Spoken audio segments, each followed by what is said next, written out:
Dear 11th standard students, இன்றைக்கி நம்ம என்ன பார்க்க போகிறோம் அப்படின்னா எக்ஸசைஸ் 3.4ல் சம் நம்பர் 7 கிவன் பாருங்கள். Find a quadratic equation whose roots are sin 50 degree and cos 15 degree. So already இது பற்றி நம்ம 10th அல்ஜிப்ராவில் படிச்சிருப்போம். என்ன கொடுத்துருப்பாங்கன்னா ரெண்டு நம்பர்ஸோ அல்லது வேரியபிள்ஸோ சம்திங் கொடுத்துட்டு ஃபைண்ட் த குவாட்ரடிக் ஈக்குவேஷன் அப்படின்னு கொடுப்பாங்க. ஸோ நம்ம என்ன பண்ணுவோம், sum of roots, product of roots கண்டுபிடிச்சிட்டு அதோட ஃபார்முலாவில் கொண்டு போய் அப்ளை பண்ணுவோம். சரிங்களா? சேம் இங்கேயும் அதுதான் பண்ண போகிறோம். சம் ஆஃப் ரூட்ஸ்னால் இங்கே இருக்கிற ரெண்டு ரூட் எது sin 15 டிகிரியும் cos 15 டிகிரியும். ஸோ இந்த ரெண்டையும் ஆட் பண்ணணும். அகெயின் இது ரெண்டையும் மல்டிப்ளை பண்ணணும். அப்புறம் கொண்டு போய் ஈக்குவேஷனில் அப்ளை பண்ணணும். ஸோ sin 15க்கும் cos 15க்கும் நமக்கு வேல்யூ தெரியாது இல்லைங்களா? ஸோ அதனால் தெரிஞ்ச வேல்யூவை இதை கன்வெர்ட் பண்ண போகிறோம்.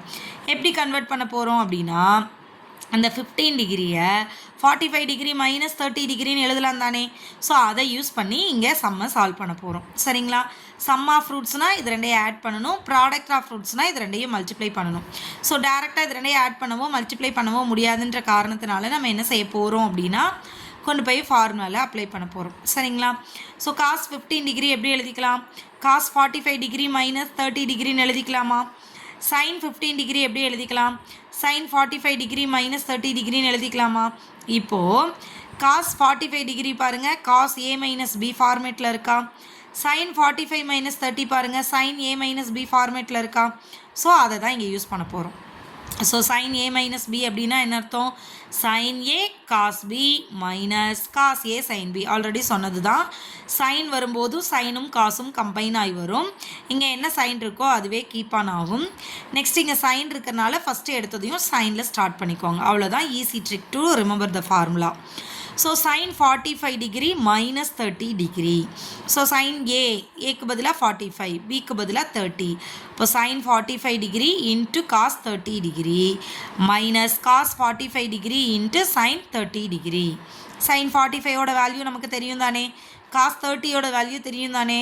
cos 45 sin 30 இதோட வேல்யூஸை கொண்டு வந்து இங்கே அப்ளை பண்ண போகிறோம். சரிங்களா?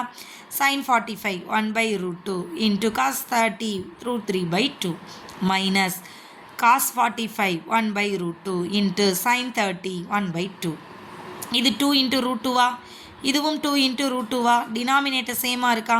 ஸோ சேம் ஃப்ராக்ஷனில் எழுதிக்கலாமா? மேலே √3 மைனஸ் 1 இருக்கா?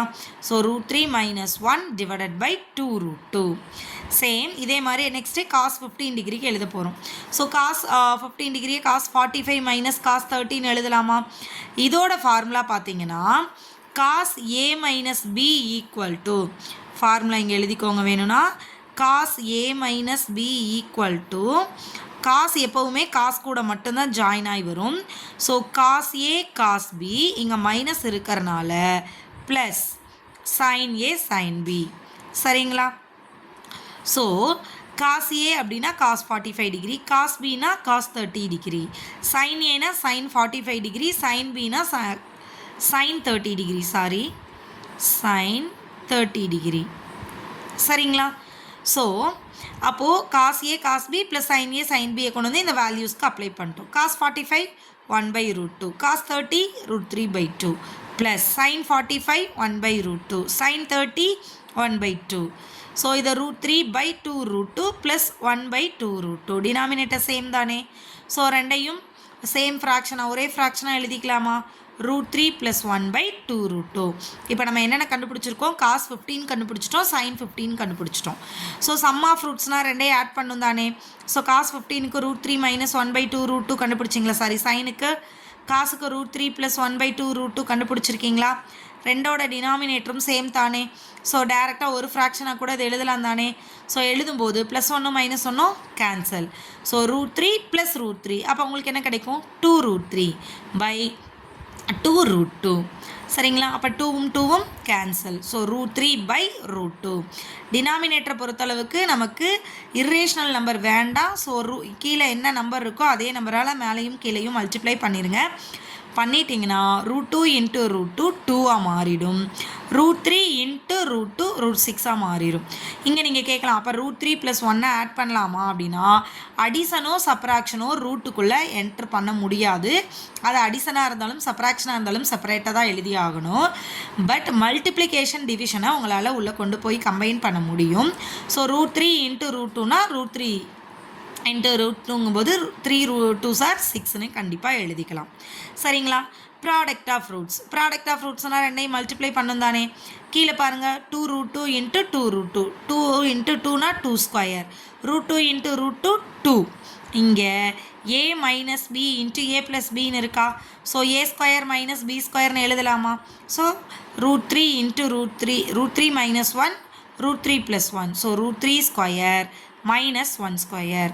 ஸோ ரூட் 3 ஸ்கொயர்னா 3 -1, 3 - 1னா 2வா, 4 2s are 8ஆ, கேன்சல் பண்ணிங்கன்னா உங்களுக்கு 1/4.